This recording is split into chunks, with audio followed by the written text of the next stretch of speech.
Hi hello കുട്ടൂസ് ഫാമിലിയുടെ പുതിയൊരു വീഡിയോയിലേക്ക് എൻ്റെ എല്ലാ കൂട്ടുകാർക്കും സ്വാഗതം. നമ്മൾ ഇന്നിവിടെ തയ്യാറാക്കാൻ പോകുന്നത് വളരെ എളുപ്പത്തിലും വളരെ രുചികരവും വളരെ ഹെൽത്തിയുമായിട്ടുള്ള മുരിങ്ങയില കൊണ്ടുള്ള രണ്ട് വിഭവങ്ങളാണ്. മുരിങ്ങയില കൊണ്ട് മുരിങ്ങയില മോര് ഒഴിച്ചു കൂട്ടാനും പിന്നെ മുരിങ്ങയില തോരൻ, മുരിങ്ങയില മുട്ടത്തോരൻ എന്നിങ്ങനെ രണ്ട് കാര്യങ്ങളാണ് നമ്മളിവിടെ ഇന്ന് ഉണ്ടാക്കാൻ പോകുന്നത്. വളരെ രുചികരവും ഹെൽത്തി ആയിട്ടുള്ളൊരു ഫുഡാണ് മുരിങ്ങയില എന്ന് എല്ലാവർക്കും അറിയാമല്ലോ. മുരിങ്ങയില ഇലകളിലെ സൂപ്പർ ഫുഡ് എന്ന് തന്നെയാണ് മുരിങ്ങയില അറിയപ്പെടുന്നത്. അതായത് ഇതിലടങ്ങിയിരിക്കുന്ന അയണിൻ്റെ കണ്ടൻറ്റും വിറ്റാമിൻ എയും വിറ്റാമിൻ ഇയും പ്രോട്ടീനും പൊട്ടാസ്യം മഗ്നീഷ്യം സിങ്കും എല്ലാം ഇതിൽ ധാരാളമായിട്ട് വൈറ്റമിൻസ് എല്ലാം അടങ്ങിയിട്ടുണ്ട്. അതുകൊണ്ട് തന്നെ ഇതൊരു സൂപ്പർ ഫുഡ് എന്നാണ് ഈ മുരിങ്ങയില അറിയപ്പെടുന്നത്. നമ്മുടെ ശരീരത്തിലുണ്ടാകുന്ന രക്തക്കുറവിനും പ്രതിരോധശേഷിക്കും ഷുഗറിൻ്റെ ലെവൽ നിയന്ത്രിക്കാനും കൊളസ്ട്രോൾ കുറയ്ക്കാനും പിന്നെ മുടിയുടെ വളർച്ചയ്ക്കും കണ്ണിൻ്റെ കാഴ്ചയ്ക്കും ശരീരവേദനയ്ക്കും എന്ന് വേണ്ട സർവ്വ രോഗത്തിനുമുള്ളൊരു മരുന്ന് തന്നെയാണ് ഈ സൂപ്പർ ഫുഡ് എന്നറിയപ്പെടുന്ന ഈ മുരിങ്ങയില. പിന്നെ ഈ മുരിങ്ങയിലയ്ക്കൊരു നമ്മുടെ സാധാരണ പറയാറുണ്ട് കർക്കിടക സമയത്ത് മുരിങ്ങയില കഴിച്ചാൽ ദോഷമാണെന്ന്. അങ്ങനെയൊന്നും ഇല്ല കേട്ടോ. പണ്ടാരോ നമ്മുടെ മുതുമുത്തശ്ശന്മാർ പറഞ്ഞു വെച്ച ഒന്നാണ്. എങ്കിൽ പോലും നമ്മുടെ വൃക്കകൾക്ക് ഉൾപ്പെടെ ആന്തരിക അവയവങ്ങൾക്ക് അസുഖമുണ്ടാകുമെന്ന തെറ്റായ ധാരണയാണ് ഇതിനു മുന്നിൽ. മുരിങ്ങയിലയുടെ തണ്ടിൽ കാണപ്പെടുന്ന കർക്കിടക മാസത്തെ വിഷാംശം കർക്കിടക സമയത്ത് മുരിങ്ങയിലയിൽ എത്തുമെന്നും ഇത് കഴിച്ചാൽ രോഗങ്ങളുണ്ടാകുമെന്നും ചിലർ കരുതുന്നു. ചെറിയ കയ്പ്പ് അനുഭവപ്പെടുന്നുണ്ടല്ലോ അതുകൊണ്ട്. പക്ഷേ ഇതിലാരും ഒന്നും ഇഞ്ചക്ട് ചെയ്തിട്ടൊന്നുമില്ല. ചെറിയൊരു കയ്പ്പ് അതിൻ്റെ കർക്കിടക മാസത്തെ നല്ല ഇലയൊക്കെ തളർക്കുന്ന സമയമായതുകൊണ്ട് രോഗപ്രതിരോധത്തിന് വേണ്ടി മുരിങ്ങയിലയുടെ തണ്ടിൽ ചെറിയ ചെറിയ വിഷാംശങ്ങൾ അത് സ്വയമേ ഉണ്ടാകുന്നതാണ്. പക്ഷേ അത് കഴിച്ചത് മൂലം നമുക്ക് യാതൊരുവിധ കുഴപ്പവും ഉണ്ടാകത്തില്ല. ഏത് സീസണിലും കഴിക്കാവുന്ന ഒരു ഉത്തമമായ ഇലക്കറിയാണ് കേട്ടോ മുരിങ്ങയില.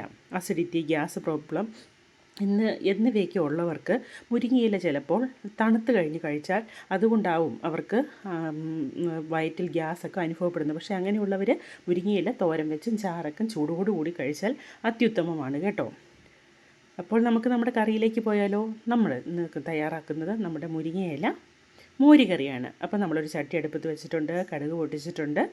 അപ്പോൾ അതിലേക്ക് നമുക്ക് കടുകൊക്കെ ഒന്ന് പൊട്ടി വരട്ടെ. കറിവേപ്പിലയൊക്കെ ഒന്ന് ഇതായിട്ട് വരുമ്പോഴത്തേക്കിനും നമുക്ക് നമ്മൾ റെഡിയാക്കി വെച്ചിരിക്കുന്ന മുരിങ്ങയിലയൊന്ന് ഇട്ട് വഴറ്റിയെടുക്കാം.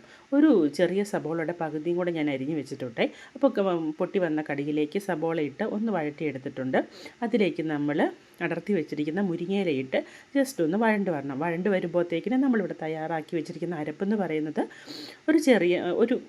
ഒരു അരമുറി തേങ്ങ അത്രയും വേണ്ട. നമ്മുടെ മുരിങ്ങയിലയുടെ അളവനുസരിച്ച് ചാറനുസരിച്ച് മതി. കുറച്ച് തേങ്ങ ചിരകിയതും പിന്നെ ഒരു 2-3 കൊച്ചുള്ളിയും ഇത്തിരി മഞ്ഞൾ പൊടിയും ചെറിയ ജീരകം 1/4 ടീസ്പൂണും പിന്നെ ഇത്തിരി കാന്താരിയും കൂടി എടുത്ത് നന്നായിട്ട് പേസ്റ്റ് പോലെ അരച്ചെടുത്ത അരപ്പാണ് കേട്ടോ നമ്മളിതിലേക്ക് ഒഴിക്കുന്നത്. അപ്പം നമ്മുടെ സബോളയൊക്കെ ഒന്ന് വഴണ്ട് വന്നിട്ടുണ്ട്.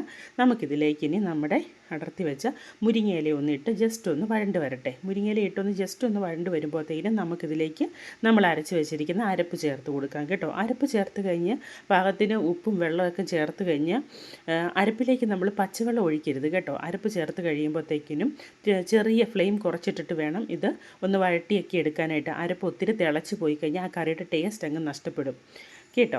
അപ്പം നമ്മുടെ മുരിങ്ങയില ഒന്ന് ജസ്റ്റ് ഒന്ന് വഴറ്റി വെച്ചിട്ട് ഒരു 2 മിനിറ്റ് നമുക്ക് ഒന്ന് അടച്ച് വെച്ചൊന്ന് വേവിക്കാം. അപ്പോഴത്തേന് പെട്ടെന്നാവുമല്ലോ. മുരിങ്ങയില വേകാൻ ഒരുപാട് സമയമൊന്നും വേണ്ട. ഒത്തിരി വേവിക്കാതെ വേണം മുരിങ്ങയില കഴിക്കാനെന്നാണ് പറയുന്നത്.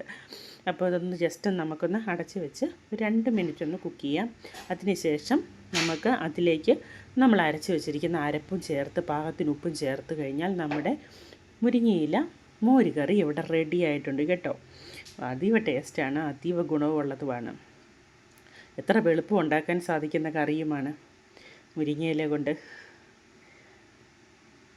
ഗുണങ്ങൾ തന്നെ എല്ലാവിധ ഗുണങ്ങളിലും ഈ മുരിങ്ങയിലയും തവിടും കൂടെ ചേർത്ത് മുരിങ്ങയിലയും തവിടും ഉപ്പും കല്ലുപ്പും കൂടെ ചേർത്ത് നന്നായിട്ട് ഞെരടി കിഴികെട്ടി ഇഡ്ഡലിക്കുട്ടത്തിൽ വെച്ച് ആവി കയറ്റിയാൽ നല്ല കഫക്കെട്ടൊക്കെ ഉണ്ടെങ്കിൽ ചൂട് പിടിച്ചാൽ കുഞ്ഞുങ്ങൾക്കും വലിയവർക്കും അത്യുത്തമമാണ് കേട്ടോ.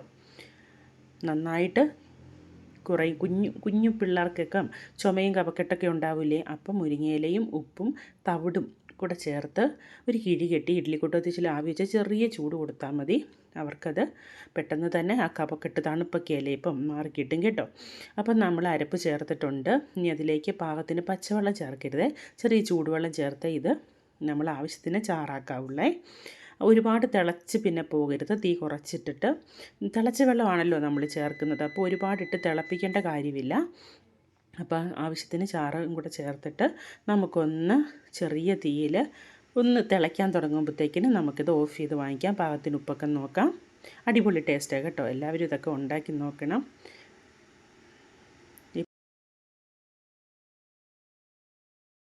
ശരിക്കും പറഞ്ഞാൽ നമ്മുടെ ഇവിടെയൊക്കെ മുരിങ്ങയില പിടിച്ച് കിട്ടാൻ ഭയങ്കര പാടാണ്. നാട്ടുപ്രദേശത്തോടെയൊക്കെ ചില വീടുകളുടെ ഫ്രണ്ടിലേക്ക് ഒരുപാട് മുരിങ്ങയില, ഇവിടെയൊക്കെ എപ്പോഴും അങ്ങനെ മുരിങ്ങയിലൊന്നും കിട്ടാറില്ല.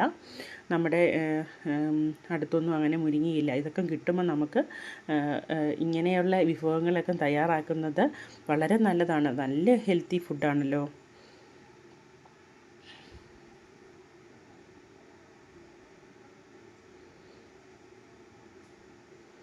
അപ്പോൾ നമുക്ക് ഒത്തിരി തിളയ്ക്കണ്ട, ചെറിയ തീയിലിട്ട് തിളച്ച് വരുന്നതിന് മുമ്പ് നമുക്ക് ഫ്ലെയിം ഒന്ന് ഓഫ് ചെയ്ത് കൊടുക്കാം.